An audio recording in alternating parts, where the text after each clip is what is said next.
Hora agora da nossa parceria exclusiva com o Bom Dia Mercado. O Theo Taká já está por aqui para nos trazer aqui todos os detalhes aí dessa agenda da Rosa Riscala para essa sexta-feira, meu querido. Bom dia.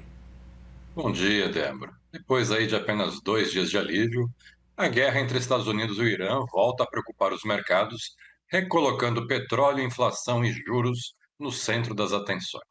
O otimismo com o acordo para reabrir o Estreito de Hormuz deu lugar a uma nova rodada de tensões no Oriente Médio. O pessimismo aumentou bastante ontem, após relatos de ataques dos Houthis do Iêmen contra navios da Arábia Saudita no Mar Vermelho, explosões na ilha iraniana de Keshne e um esboço de acordo entre Irã e Omã para reabrir o Estreito de Hormuz, mas que não convenceu ninguém. Esse acordo ele prevê restrições à navegação pelo estreito de embarcações dos Estados Unidos, de Israel e de países considerados hostis, além da cobrança de pedágio. Por essas razões, né, vimos o barril do petróleo voltando a subir com força ontem, com o Brent avançando aí quase 4% e superando os US$ 82 por barril. Agora cedo, o petróleo opera em leve queda, mas ainda próximo desse patamar de US$ 82. Além de tudo isso que eu já falei, o clima pelo canal diplomático entre Estados Unidos e Irã também voltou a ficar feio, né? O presidente do parlamento do Irã e o principal negociador do país, o Mohammad Bagher Ghalibaf, acusou o governo americano de promover um teatro diplomático e exigiu que os Estados Unidos cumpram seus compromissos. Também pesaram informações de que Washington rejeitou os termos propostos por Teherã e Omã para a reabertura de Hormuz, insistindo aí que o estreito permaneça como uma via internacional, ou seja, livre de restrições e de taxas.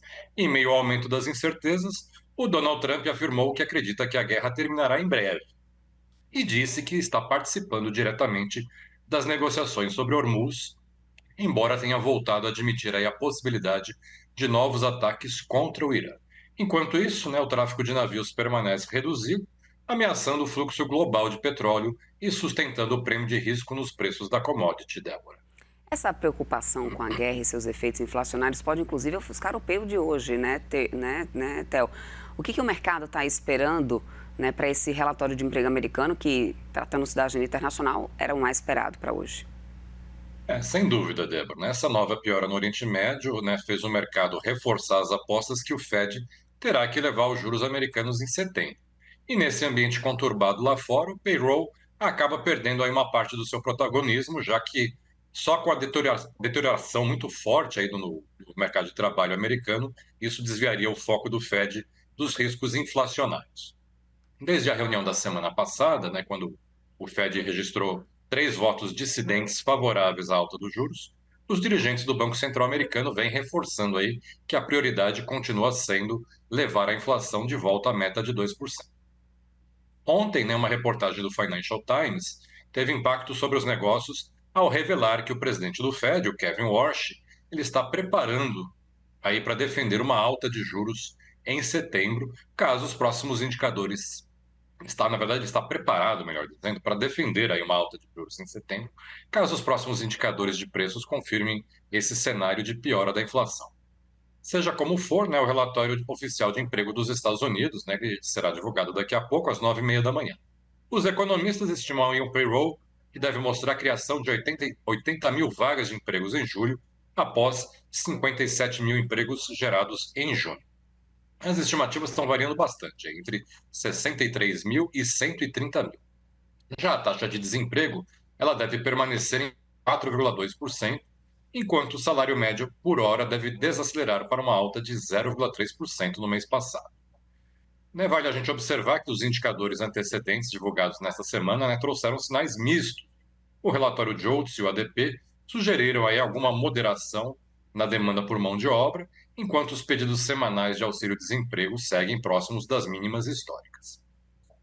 Com o payroll em segundo plano e o foco todo na inflação americana, até o nosso mercado sentiu esse clima de aversão ao risco ontem, né, com juros futuros por aqui, praticamente ignorando a decisão do Copom da noite anterior e acompanhando essa escalada dos rendimentos dos Treasuries. Mas o fato é que o BC brasileiro ainda vai permanecer dependente dos dados, colocando aí na mesa todas as opções, inclusive uma pausa no ciclo de calibração da Selic, apesar da instabilidade lá fora. O mercado ainda acredita aí que o Copom possa fazer mais um corte em setembro. Levantamento feito pelo broadcast aí no day after do Copom, com 48 casas de análise, mostrou que 34 delas esperam uma nova queda de 0,25 ponto percentual da Selic em setembro, para 13,75% ao ano. Outras 13 instituições estimam aí manutenção da taxa nos atuais 14% e apenas uma vez passa para um corte mais agressivo aí de meio ponto. Agora é esperar pela ata do Copom, né, que será divulgada na terça-feira, para ver se o mercado vai enxergar algum motivo extra aí para caminhar ainda mais para o lado do corte ou voltar um passo atrás e acreditar em uma manutenção da Selic em setembro, né? Os economistas esperam que o documento detalhe aí a avaliação do BC sobre o mercado de trabalho, a transmissão da política monetária para a atividade e o comportamento das expectativas de inflação, aí depois de um comunicado que foi deliberadamente sucinto. Débora. É isso. E ainda temos também a repercussão do balanço da Petrobras, que saiu ontem à noite e deve mexer muito hoje com o mercado, né, Theo? Assim, né, o resultado da Petrobras ele superou com folga as expectativas no mercado, né? O lucro ficou em 10,4 bilhões de dólares no segundo trimestre, uma alta de 120% em relação ao mesmo trimestre do ano passado, e bem acima dos 8,2 bilhões de dólares que eram estimados pelos analistas. O EBITDA ajustado ficou em 18,6 bilhões de dólares e a receita de vendas alcançou 33,6 bilhões de dólares. A Petrobras também anunciou distribuição de 17,4 bilhões de reais em dividendos, o que é equivalente aí a R$ 1,34 por ação. A companhia vai fazer uma teleconferência com analistas e investidores a partir das 11h45 da manhã desta sexta-feira para detalhar os resultados. Na agenda de balanços de hoje, por aqui temos apenas o resultado da Porto Seguro, que inclusive já saiu agora cedo. O lucro subiu 1% no segundo trimestre, na comparação anual, atingindo 889 milhões de reais. Na agenda de indicadores, lá fora, teremos o dado semanal de postos e plataformas de petróleo em operação nos Estados Unidos, que a Baker Hughes divulga às 14h. Logo depois, às 4h, temos o Fed divulgando aí os dados de crédito ao consumidor americano no mês de junho.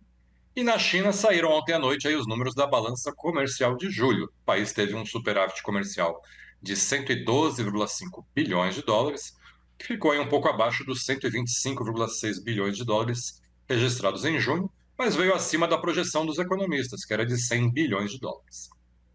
As exportações subiram 23,9% em julho, na comparação anual, desacelerando em relação à alta de 27% vista em junho. Mas o resultado ainda assim superou a expectativa, que era de um aumento de 22,9%. Já as importações também perderam fôlego, com a alta passando de 36% em junho para 27,5% em julho, porém também acima dos 27,1% esperados. Débora. É isso, meu querido. Muito obrigada aí por todos os detalhes. Boa sexta-feira, bom final de semana, Theo. Até semana que vem. Bom fim de semana, até segunda. Até mais.